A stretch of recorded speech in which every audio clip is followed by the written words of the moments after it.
Hi, welcome to the Taste of Health series with a new partnership of Rimke Biggs and St. Elizabeth Healthcare. I'm Lindsay House. I'm a dietitian with the Weight Management Center. This is Chef Larry Anderson. Hi. Hi. What are you going to be doing for us today? Today I'm going to do a couple of holiday drinks, and one of them is going to be the holiday brunch punch, and we're going to do a dark and devilish hot chocolate. Ooh. But we're going to start with the brunch punch here. So what I've got here is I've got 3 cups of pineapple juice. And then I'm going to add to it, I'm going to add 3 cups of orange juice. Now, we were talking earlier with some of the juices that you're adding, you're using a light version? Yes, this one here is the lower calorie, lower sugar. So you're not getting all the sugar, the added sugar in some of your juices that, we really just don't need. Right. This actually helps a lot. You can save hundreds of calories just by using the 50% less sugar items. So we've got the orange juice in there, and now I've got a lower calorie cranberry juice. As we all know, cranberry juice is supposed to be good for us. Yes. And again, only 50 calories for the 8 ounces versus that 120 that's typically in a regular cranberry juice. And it looks pretty. Awesome color. And I want to add some ginger ale. When would you typically be sitting out this drink? Is this a pre-dinner drink? Now, this can be a pre-dinner drink. It can be, for any function really. I mean, it's really quite versatile.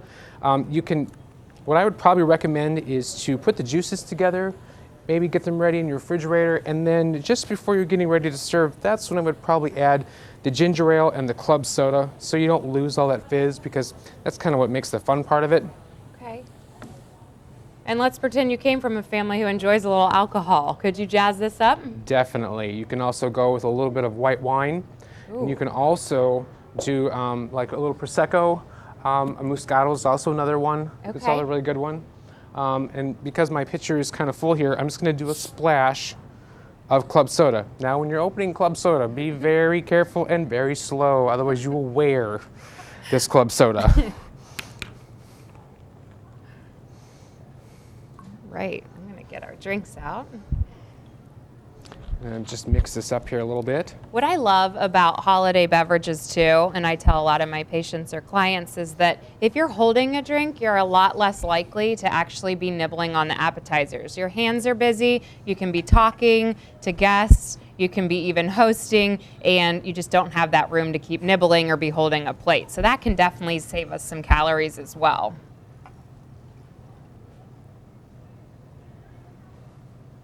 All right. Thank you. That looks delicious. Cheers. Cheers.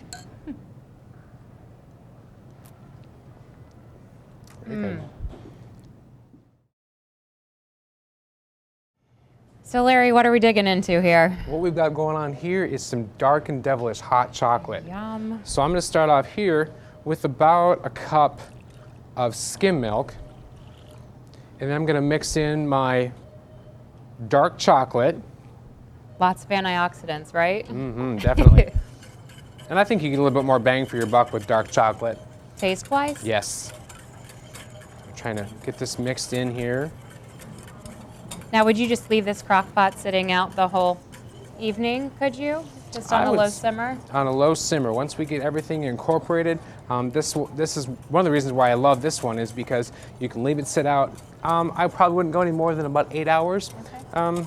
But it's really nice. That way your guests can help themselves. You're not having to be a bartender. That's nice. All right, add the rest of the milk here. And you did end up using skim milk, correct? Yes. Okay, so again, that can save a lot of calories by using the skim versus a whole milk, which a lot of people end up using whole for hot chocolates. All right, now I've got some fat-free condensed milk, which is going to give it some nice sweetness. It's also going to give us a nice texture in the hot chocolate, like more of your full-fat milks, and that's where this kind of comes in to help that out. Going to give this a whisk here and get that all incorporated. Do you make this for your family? I do. It's great. Like I said, I love this for parties, and that way, go out sledding or anything. Come back in. Come back in, and it's ready to rock and roll. All right, I'm going to put just a splash of vanilla. And then this is where the devilish part comes in. Just a little bit of cayenne. Huh. Now, if you know, it's definitely, if you want to taste it, if you'd like a little bit more, go ahead. But kind of just be cautious on the first one here. And I have to tell you, it smells delicious. So if this was going on in your kitchen and guests were walking in, it would have a wonderful aroma. Definitely. All right. So put it on for Now- 4 hours. We have fun mugs over here, and this might be something so you can just visually see it. Or Definitely. obviously some guests love a nice big coffee mug, but we'll dish out a couple glass ones. So do you have any healthy holiday traditions that you've started with your family? Well, now that you mentioned it, I do like to add definitely always fruit into anything. It's great to have, like with your holiday parties, you know, you've always got your traditional things that always happen, but you know, people sometimes forget about the vegetable trays and the fruit trays and things like that. And you know what? Those were just as festive any time of year. Absolutely, the color's wonderful with those. So pretty, so tasty. Definitely. Again, cheers. Please visit us at our next Taste of Health events, and for these recipes and more, visit our website.